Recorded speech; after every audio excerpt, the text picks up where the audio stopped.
Oh, I'm excited for this. A fun episode here on Chicago Bears Now with the NFL Draft this Thursday, round 1, getting going on Thursday. We're going to have a different angle of a mock draft here on Bears Now. Myself and producer Rolly are going to do a full round 1 mock, alternating the picks, and you guys are going to see how we make the selections in real time via the PFF mock draft simulator. I just think that one's the easiest to use, easiest to trade, because here are the ground rules. And by the way, I wanted to do this to kind of angle it in terms of how it could play out for the Bears, who are also picking at number 9. We're going to alternate picks. We can make up to 2 trades each. Didn't want to get too crazy. 2 trades each. And we're going to make picks based on what we think will happen. We don't have all the answers. We don't know exactly what's going to happen, but that is how we are going to do it in this video. So without further ado, we're going to get this started. Rolly, welcome in to the show. We'll start momentarily with the Bears on the clock. Do you have any initial thoughts as we go through this exercise? No, I think it's fun. And listen, draft week is here, and that's always the most fun time of year as an NFL fan because every single fan base has hope, even if you don't have a first-round pick. And with the Bears having 2, I think it's a good exercise to go through, HG, to see what could possibly happen in different variables, because in the mock drafts that we put out, the sim is in between picks. This time it's actually going to be real opinions from 2 guys that have been tapped into everything going on. That should be fun. So again, we will make every single pick. I'll do the odd number teams. Rolly will do the even number teams. Here we go. Not going to waste too much time on the number 1 overall pick. It's going to be Caleb Williams, which, by the way, I like how PFF has fixed their simulator. The ADP average draft position is now 1 flat. It's not even like 1.2, which means every simulation you run, unless you just choose to take someone else, takes Caleb Williams, because that's just where this is happening. Before Rolly makes his pick at number 2, you got to be on board at this point, right? Like, I know a few of you guys still wish the Bears would have kept Justin Fields, and hey, that's your opinion. But if you're excited, if you are fired up about Caleb Williams becoming a Chicago Bear, hit the like button, like this video. I expect 2,000 likes on today's show. All right, so how the real draft is playing out is, well, the Commanders are on the clock already.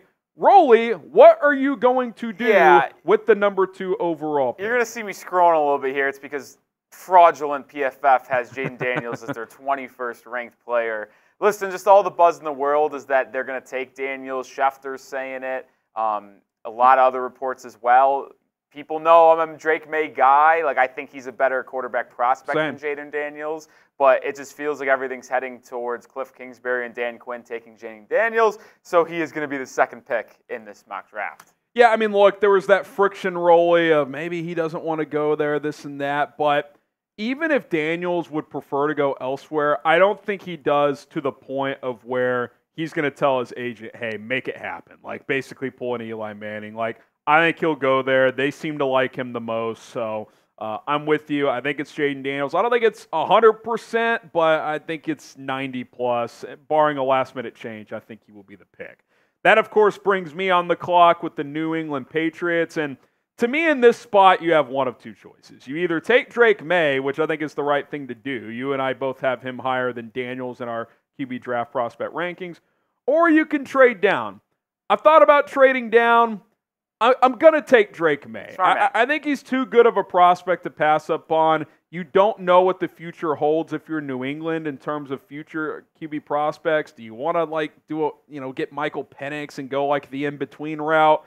Take Drake Maye, figure out the rest later. I think that's what the Patriots will do, and I think it's what they should do. Yeah, so quarterbacks 1, 2, 3, and then this is where chaos can ensue. And I'm just going to have to glance over at the trade, see who's interested. Looks like it's just the Raiders, Saints, and Cowboys. We know Monty Ossenfort likes to work the phones if anybody's watched those videos, which are badass, by the way. I wish more teams would do that. I'll be honest here, Harrison. If it told me that the Vikings were interested, which we know they are interested in real life. You could still trade, by the way. I could. I'm not going to force it. PFF's telling me that they're not interested. And I do think this is a fun scenario to play out for the Bears fans, where what if someone doesn't trade up to number 4 for a quarterback, which would be JJ or Drake Maye? Well, if the Cardinals stay put, they're taking the number 1 player in this draft that isn't a quarterback, and that's Marvin Harrison Jr., in my opinion. They get Kyler Murray a weapon, and this just feels like a match made in heaven. I think the Cardinals are in a great spot because remember late in the year, Rolly, we were like, oh no, is Arizona winning too much? They're going to get out of Marvin Harrison Jr. range.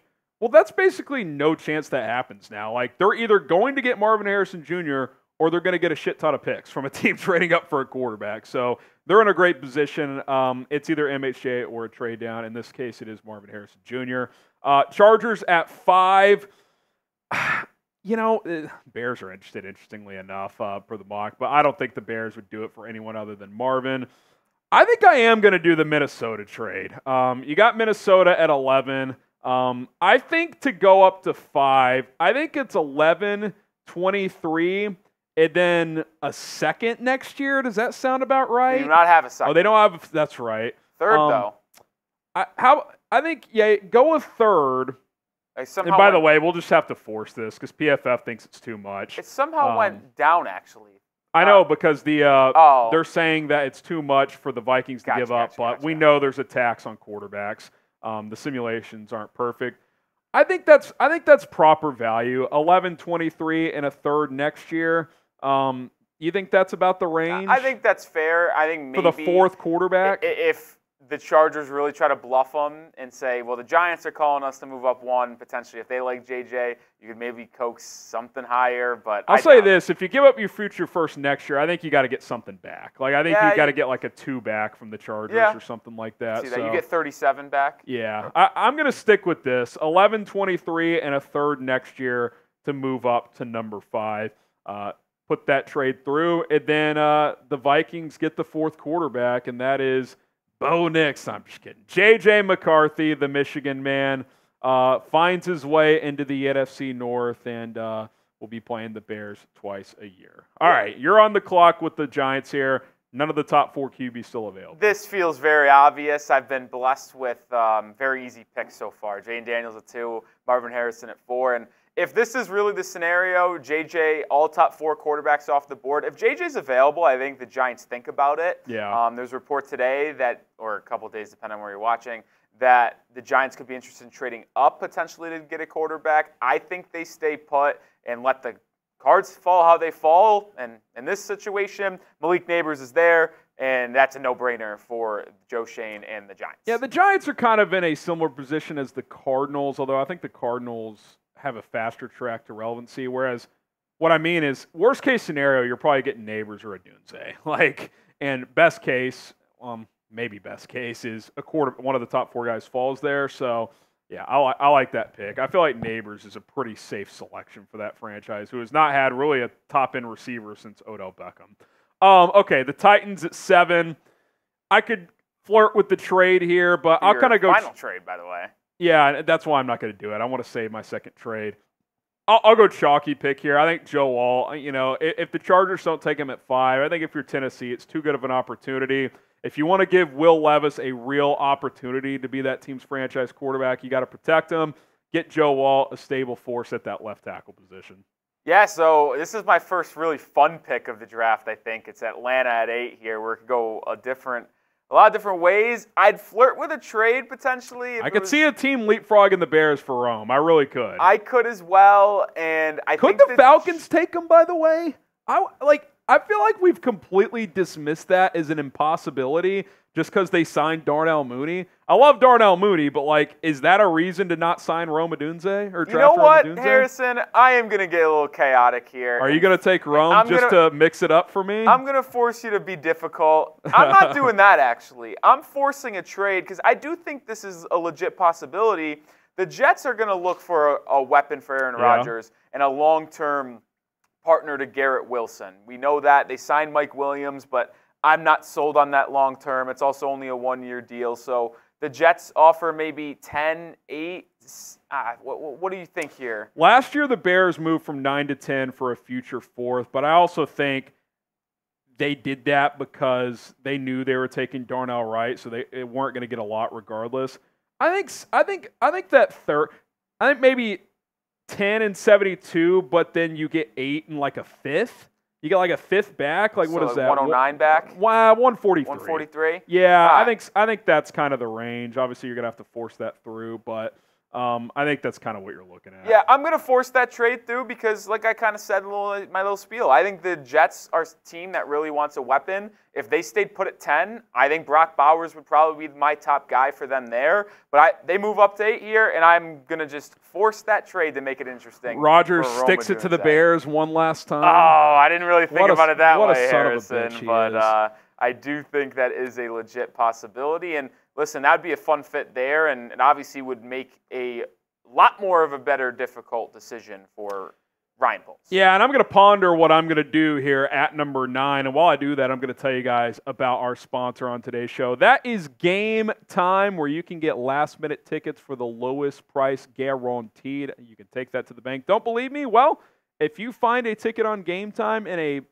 similar ticket on a different app, and it's a lot cheaper there, show Game Time, and they will lower the ticket price for you because they want to give you the best experience possible, whether you're going to a Cubs game, if you're going to watch the Sox at Guaranteed Rate Field, whatever it is, they want to give you the best prices. They want to give you last-minute discounts. They want you to enjoy yourselves. Get out of the house. Go out and do more, and Game Time is the best ticketing service to go purchase your tickets online. If you're older and you like physical tickets, that's not the world we live in anymore, folks. You got to figure it out online, and Game Time makes it a lot easier for you.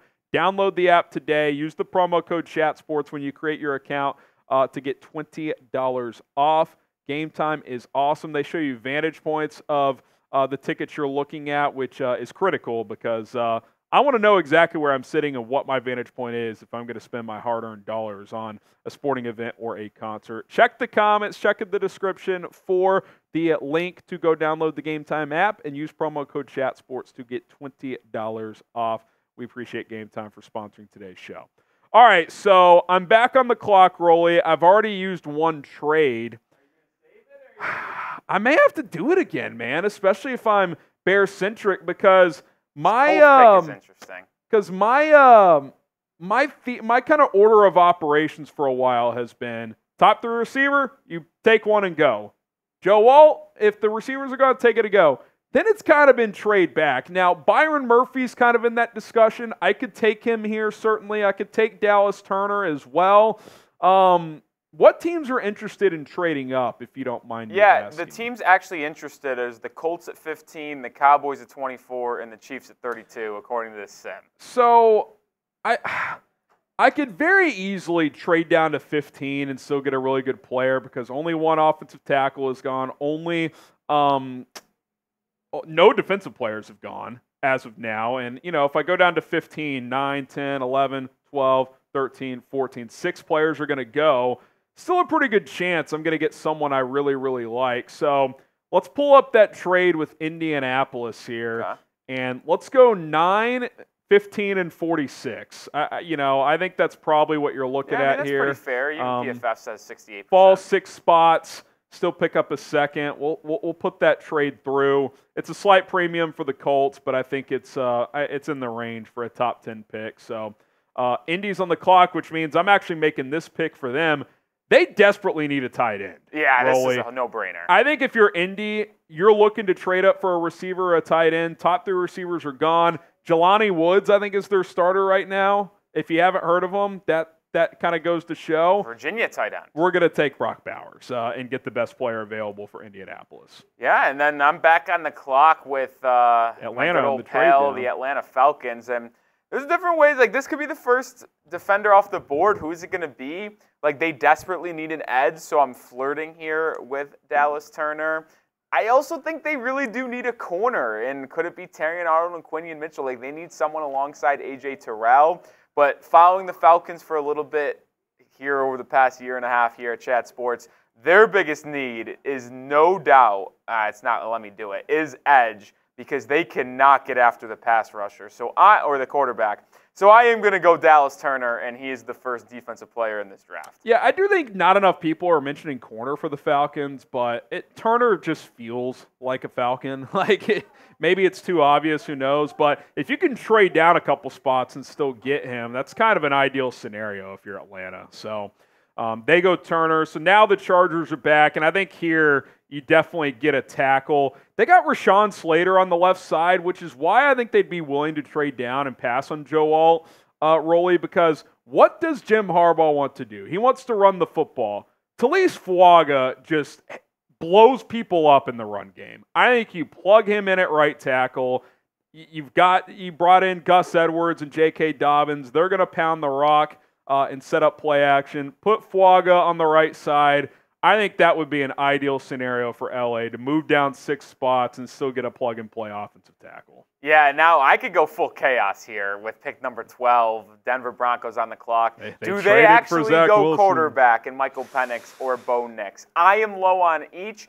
But like I said, this mock draft is what we think is likely going to happen, not what we think should happen. I did hear Adam Schefter on McAfee on Monday say he would not be shocked if 6 quarterbacks went in the first round, so including Penix and Bo Nix. But what I'm going to do here is I'm actually going to bypass quarterback, and I am going to go with another edge with Latu here with the Denver Broncos. I think they could go corner as well. I would have gone Quinyon Mitchell there, I think. But I'm going to go with Latu as the pass rusher to pair up inside. And they need to replace Bradley Chubb after dealing him a couple of years ago. I think if you're Denver, if I was running that organization, I would accept that we're going to suck in 24, and I'm just trying to get as many good players as I can at other positions. Like, just let Zach Wilson be my tank commander and get a QB next year.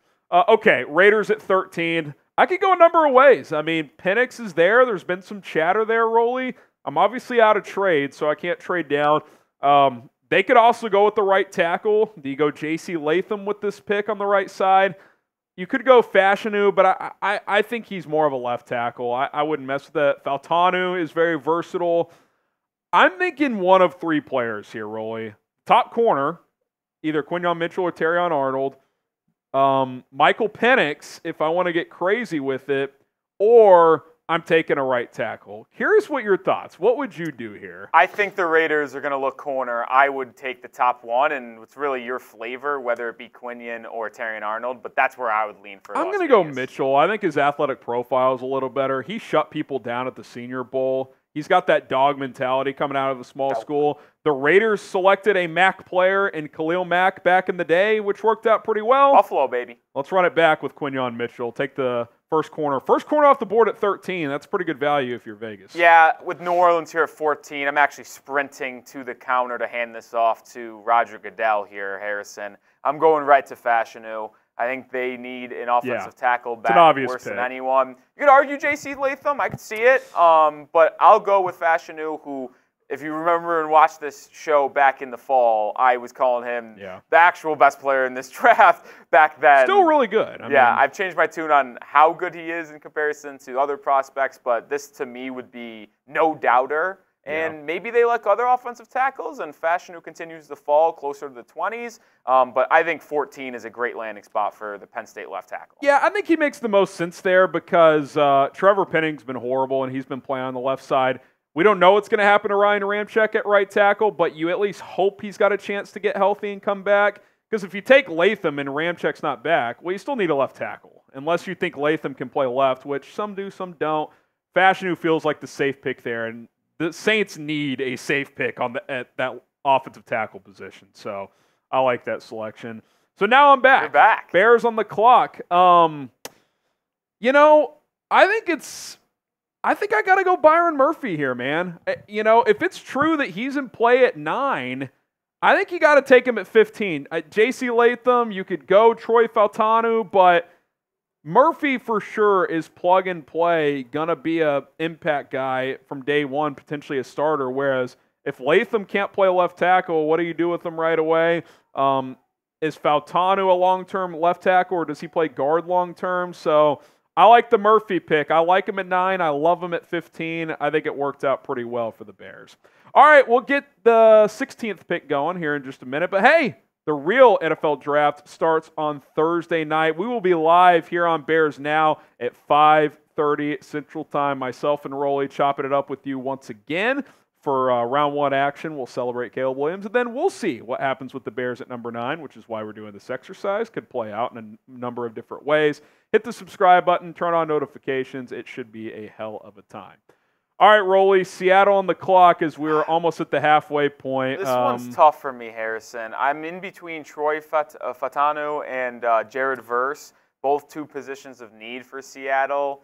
Obviously, University of Washington OC is there now, so he knows Fashanu well. Ryan Grubb. The question is, are you kicking him inside because they have two young tackles? Are you playing him at guard? Well, that would be my thought process. Play him at left guard. I think he'd be a really good guard. When I talk about him in comparison to the other guys, I think Fashanu can play outside, but I think he's more well-versed to be a guard. And you know what? This little conversation just convinced me Washington stays home. It makes too much sense. Yeah, with Grubb there, I mean, I think if Fatanu's there, I know a lot of teams like him, so the versatility increases his value as well. Jacksonville at 17. I think they're a trade-down candidate. I don't have a trade left, but I think that's something to monitor. You know, I know PFF lists edge as a need, but they have Josh Allen, who they just paid, and Trayvon Walker. Like, I don't think you need to go edge here. Jared Verse wouldn't be a bad pick. You did lose Calvin Ridley. Do you go Brian Thomas Jr.? I think I'll tell you this. If Fashanu was there, I would have taken him and plugged him in at guard. I think that's what I would have done. Now, you could go Graham Barton. You could go J.C. Latham and put him at guard. You sprinted past Barton there if that's what you were trying to do. But, again, I would probably trade in this spot if I had another pick there. I think I'm going to go J.C. Latham here, Rolly, and kind of just say he's one of the best players available. If he can play right tackle, cool. If not, I'm just going to kick him inside to guard. He's a physical specimen. Yeah, protect Trevor Lawrence, who got beat up last year. That was a little bit of snipe job by you because I already was game planning my whole spiel about Cincinnati here at 18, going with Latham. Yes, they still have Orlando Brown and Trent Brown, but Trent Brown injury history, one-year deal. Yeah. You could sit Latham or kick him inside and then kick him back out if you feel it necessary. But that's ruined. So thanks for that. And I'm going to look at the trade here.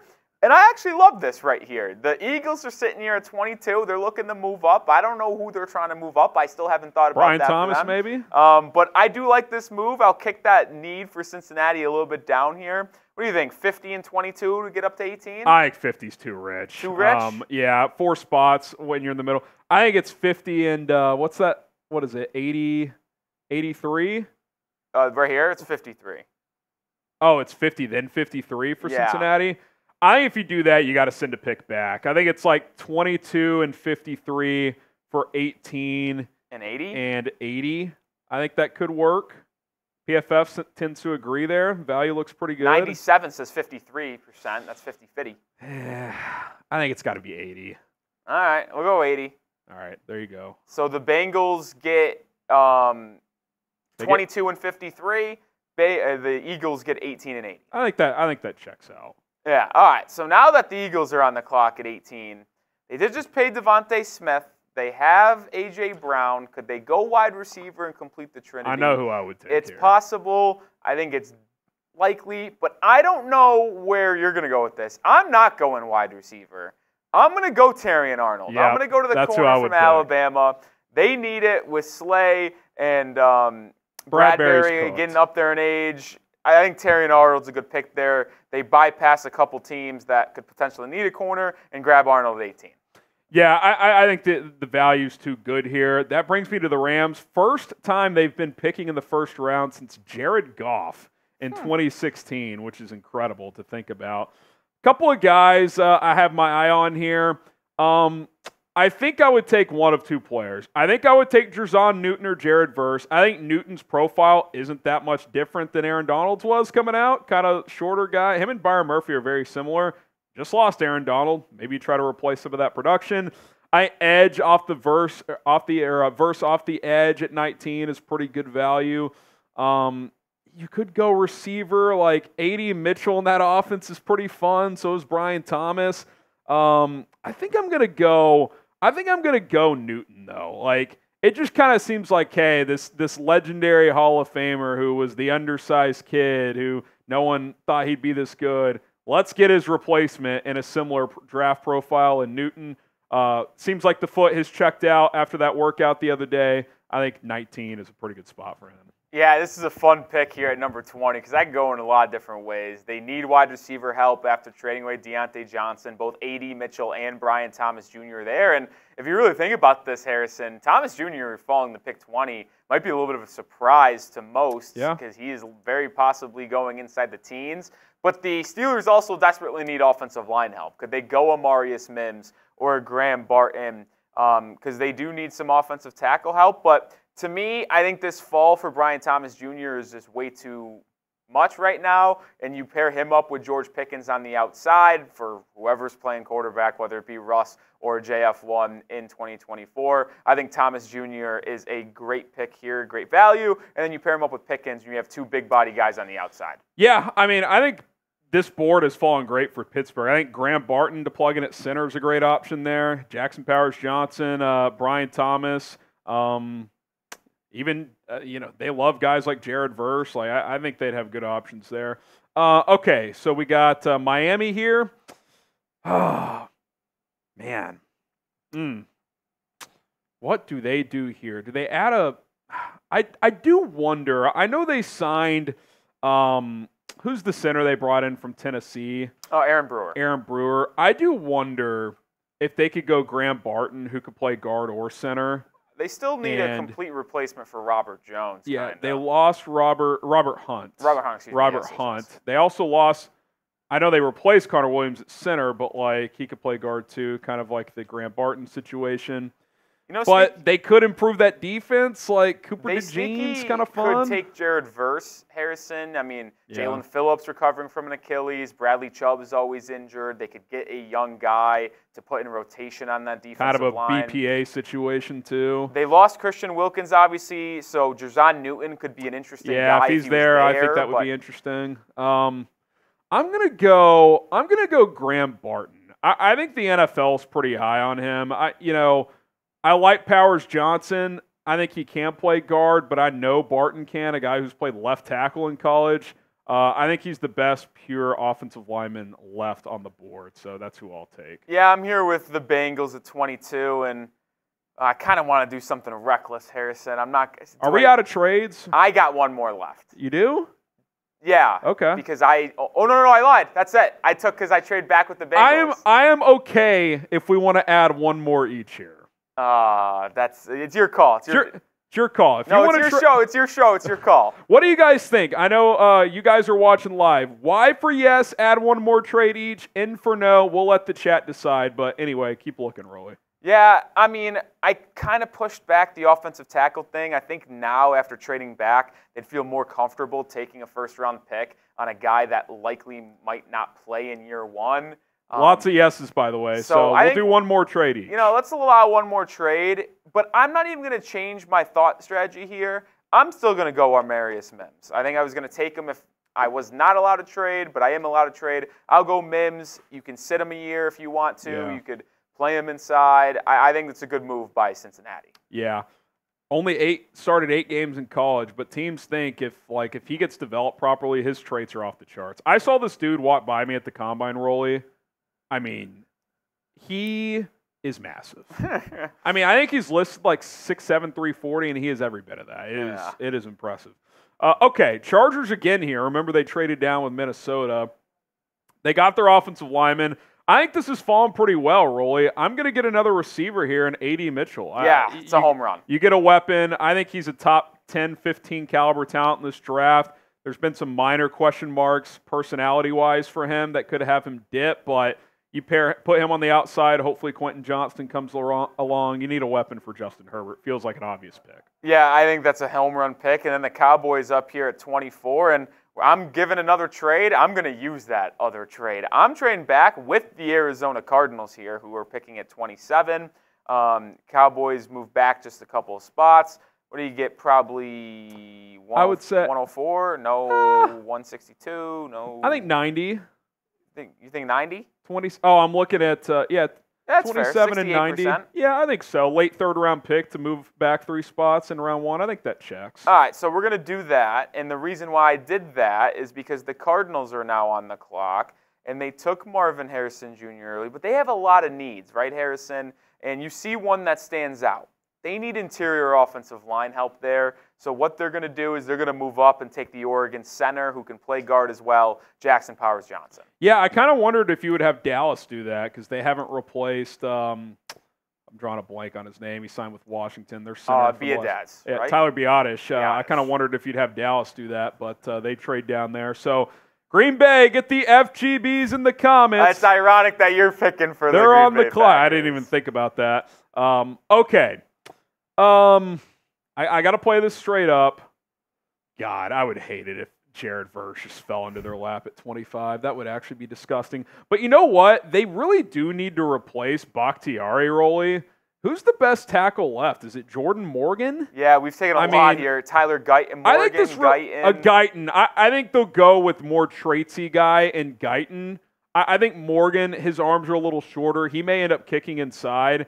I think Guyton is a traitsy pick that maybe he has to sit and they have to play a vet for a year, but some team's going to take a chance on him, even though his technique is leaves a lot to be desired. But the traits are there for Tyler Guyton. All right, you guys know the motto. Spam FGB in the comments right now. If you've made it this far in the video, we greatly appreciate it. We're going to wrap things up. If you're forgetting, the Chicago Bears got Caleb Williams at 1. Top 3 receivers were gone, so we traded back, got Byron Murphy at 15. Going to finish out round 1 here. I think it's a fun exercise. Okay, 26, Tampa Bay rolling. And the verse slide fall ends here. I'll go verse. They need to replace Shaq Barrett. Yeah, the Jared Verse, pretty simply right there. I'm going with him. I like that. Dallas here. I think it's too early for Zach Frazier. I know some people like him late round 1. I think it's too early. Do you go with the next receiver? It would be kind of fun to put Xavier Worthy on this offense with CeeDee Lamb. CeeDee Lamb is the possession, just like you trust him to give you 8-10 catches a game. Xavier Worthy, if he hits a couple home runs, I know he's lower on PFF, but I think he could go round 1. Let's have fun with it. Xavier Worthy, you may have to just filter by receivers here or just search. 69th rank. Yeah, he's higher. He's going to go late round 1, early day 2. Xavier Worthy at 27, kind of a fun pick for Dallas there in that offense. Yeah, and the Bills are here at 28. And they might be upset by that, by the way. Yeah, they need a wide receiver bad here, Harrison. And I'd be shocked if they don't take one in the first round. They're a prime trade-up team. But in this specific scenario that we just played through, I don't have a trade available to trade back and maybe like go into the early second round. I think I'm going to just have to take the best wide receiver available in my mind, and that wide receiver is actually Xavier Legette. I have kind of bumped him above the Ladd McConkeys of the world. Legette allegedly has been told by the Panthers, who pick at 33, that if he's there, they're going to take him. So if the Bills see that as face value, then they snipe Xavier Legette here at the end of the first round. He'd be a fun player in that offense. He's good after the catch. The Bills like to do a lot of quick game, get the ball out, so I could definitely see that. I'm going to use my last trade because I think it's fun. I'm going to trade down with Vegas, and they're going to come in and get Michael Penix. So let's see. Let's see what the structure of that looks like. So 44, 29. Yeah, I think 77 and then maybe 148 kind of gets you there, right? I mean, I think it says they're not interested. Well, if they're not interested, it's going to be hard to – I mean, I could pull up the draft chart just to be safe here, but I think that's kind of – to move down 15 spots, what did I say? 44, 27. 77. Or what's the Lions pick? 29. So that pick's worth 202. 44 is worth 135. 77 is 60. So I'm at 215 already. We get there's a premium. Throw that 148 in there as well, just to give them a little extra juice. The Lions have kind of a win now roster already. They could move back a little bit, and the Raiders come in and take Michael Penix, who they've been linked to a lot over the last few weeks. I think they'd like to make a splash at quarterback. You get into the first round, get that fifth-year option. Yeah, and then the Ravens here at 30, a couple last picks here. I think this would be a prime cornerback pick for them. Like, they need some secondary help. There's 3 good ones right here in McKinstry, Wiggins, and DeJean. You want me to throw a name at you that, like, Baltimore would so maximize? Chop Robinson. I don't hate that. I mean, he would. those traits in that organization. But there's some good corners there, too. I'm tempted to go Jayden because he's so versatile. He could play safety wherever. Potentially. I mean, he's kind of like Kyle Hamilton, where you could just move him around. Like, that defense can just get you everywhere. But I'm going to actually go away from Jayden here. I'm going to go with Nate Wiggins, the ultra-speedy corner. Some people have him as CB1. I don't know if they still do. I know Jeremiah and someone else had him, and Brugler had him as CB1 early in the process. But I'll take Wiggins here at 30. There you go. Okay, I think this is one of three things for San Francisco: receiver, especially if they end up having to trade Ayuk; offensive line or trade down. I'm going to go Jordan Morgan. He could play tackle or guard. I think if he does play tackle, he goes to the right side. His arms are a little shorter. Their right side of their offensive line really struggled, especially in the Super Bowl role. You bring him in there and you figure out if he's your right guard or right tackle. Whatever he's better at, you just plug him in. Yeah, and then to round out this mock draft, the Chiefs at 32, pretty simply, they need a wide receiver. I feel like this might be the most common mock draft pick of all time. It's either Leggett or McConkey there at 32. Well, since I had Leggett going to 28 in Buffalo, I'll do McConkey to 32 to round out this mock draft. This was pretty electric mock draft. This is fun. See how they graded us. Yeah, they don't grade. I don't think they grade them all. Let's kind of recap. How many offensive players total do we have? I think it's a bunch. If you want to kind of just tally them up there, going through it all. So we got Caleb 1, Jayden 2, Drake 3, Marvin 4, JJ 5, Malik 6, Alt 7, Odunze 8, Bowers 9. So the first 9 picks we all had offense. Could happen. And then we have, if we're just going the offensive counter, Fuaga 11, that's 10. Olu 14, that's 11. Fashanu at 16, that's 12. Latham 13. Thomas 14. Barton 15. Mims 16. Mitchell 17. Jay 17 or 18. Guyton 19. Worthy 20. Leggett 21. Penix 22. And then Morgan and McConkey to finish at 24.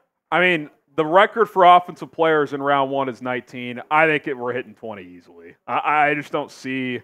I mean, maybe it's like 21 or 22 instead of what we had at 24. Like, Jayden could certainly go in the first round, so could Kool-Aid, but maybe Chop Robinson. I don't think there's going to be a big difference there, though. Like, these offensive linemen are going to go. These receivers are going to go, so it's going to be a lot of fun. And, hey, we had fun. Hopefully you guys did too, but be honest with us, because if you didn't like it, we won't do it next year. But if you enjoyed this mock draft exercise, a little extra C there, type Y for yes or type N for no. And hey, hopefully it gave you some Bears context of what could happen inside the top 10. It's 50-50 on if Odunze is going to be there. I really do think that we can't assume if Odunze gets to Atlanta that he's going to get to the Bears, because Atlanta could just go luxury pick. A team could trade up. Like the Jets did in this exercise. So it's going to be interesting to see how it all ends up playing out. Hit the subscribe button. Turn on notifications. Do not miss out, as we will continue to have you guys covered here on Chicago Bears Now.